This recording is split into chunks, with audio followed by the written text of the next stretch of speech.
writes in his own book that he killed 25 Taliban, that he looked at them not as humans, but as chess pieces on a board. He wrote that. No one made him write that.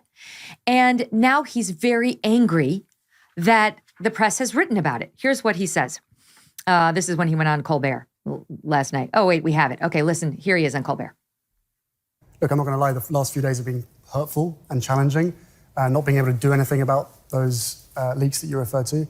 But perhaps not perhaps, without doubt, the most dangerous lie that they have told is that I somehow boasted about the number of people that I killed in Afghanistan. But it's a lie, and hopefully now that the book is out, people will be able to see the context. And it's really troubling and very disturbing that they can get away with it. And that's dangerous. And my words are not dangerous, but the spin of my words are very dangerous. You see, Dan, once again, it's the press's fault. Always the fault of the media, isn't it, Meghan? We're seeing this more and more with Harry and Meghan. They never take responsibility, even for their own words. So first we saw them roll back on those claims to Oprah Winfrey that there was a racist running around at the senior levels of the royal family. All of a sudden, no, we didn't mean there was a racist. Just there's a lot of unconscious bias going on. Now that there has been a significant backlash to these comments from Harry about the 25 members of the Taliban, who he claims that he killed when in service there as part of the British Army, all of a sudden it is the fault of the British media for reporting his exact words. This is a man baby who isn't even able to claim credit for his own words. This is something you time and again in spare.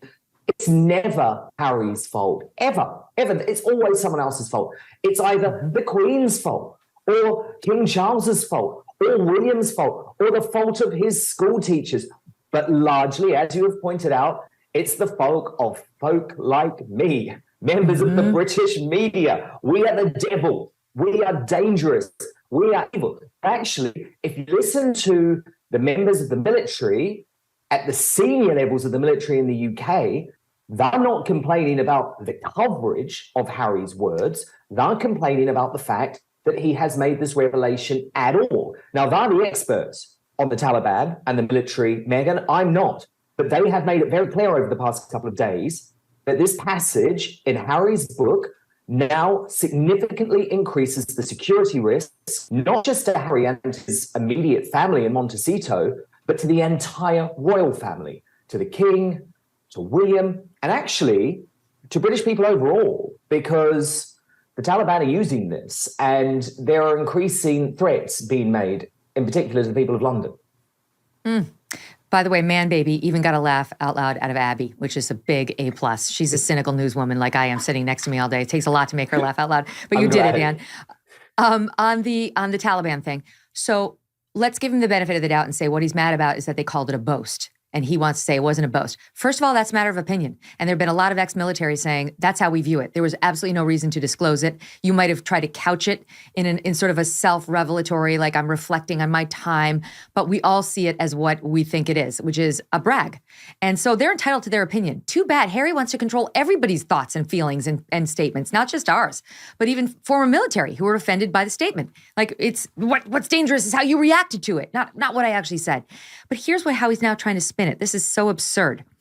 He says the reason he chose to write about his kill count was to reduce the number of suicides among military veterans.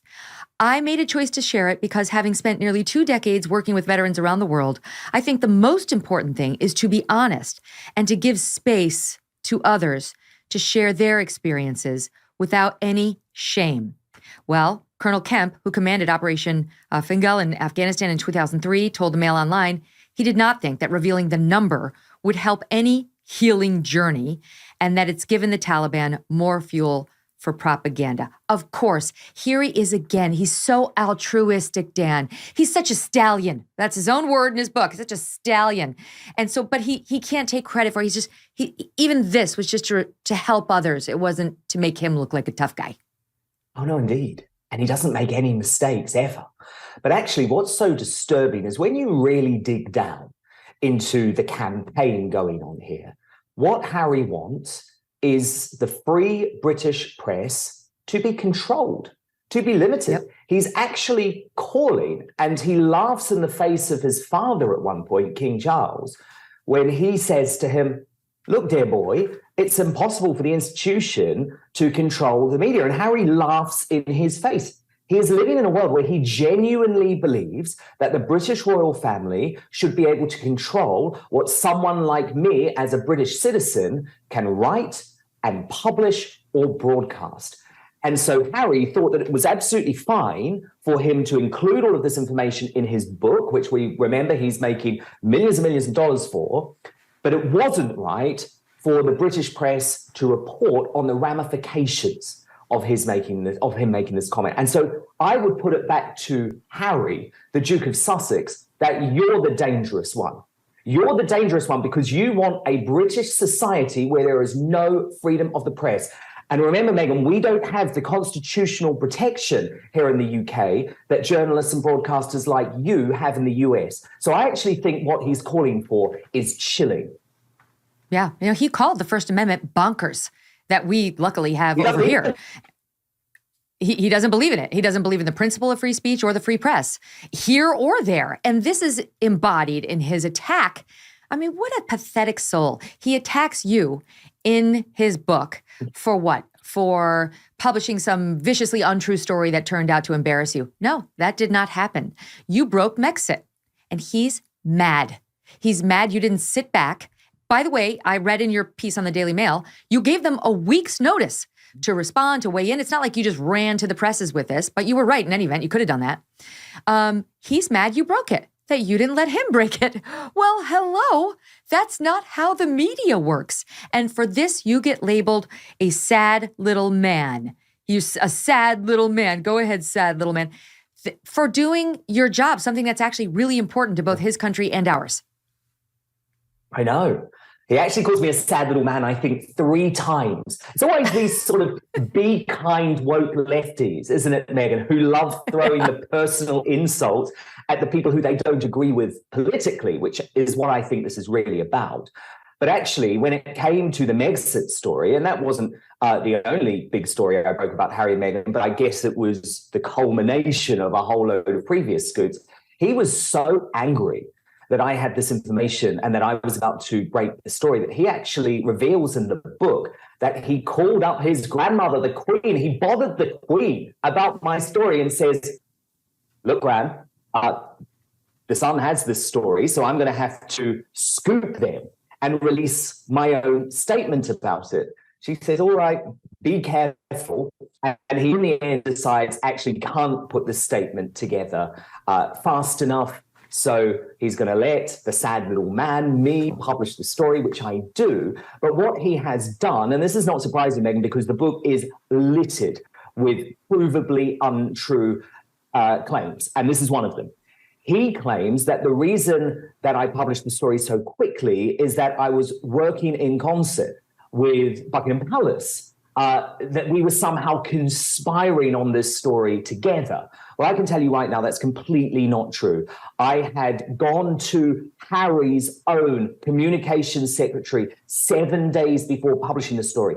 I had had numerous conversations with her. I knew because she told me that she was speaking directly with Harry and Meghan about my story and that they were meeting with her at Frogmore Cottage the moment that they landed from Canada. I even included within the story briefing. You know, briefing, the thing that Harry says is like evil and is so bad that he should end his relationship with his father and his stepmother and his brother. Well, guess who was providing the briefing to me on that story?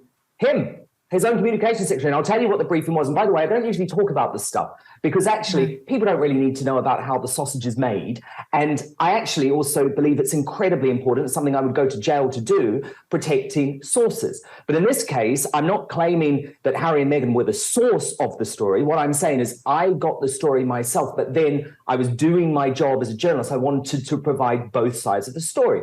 So they briefed me. And the briefing that they gave me on the story was that the reason they were so angry about the royal family is that the Queen had released a picture over the Christmas period, because remember, they had snubbed the Queen. They hadn't wanted to be with her for one of her final Christmases. They had instead spent it in Canada. And she had released a picture of the Queen, Charles, William, and George. And Harry was so furious about this, he took it as a slight. And he thought it was a sign from the monarch that she was saying to Harry and Meghan, you're not going to be a part of the monarchy in the future. And that was one of the reasons that they were so angry and that they started to speed up, I guess you would say, the discussions about Megxit.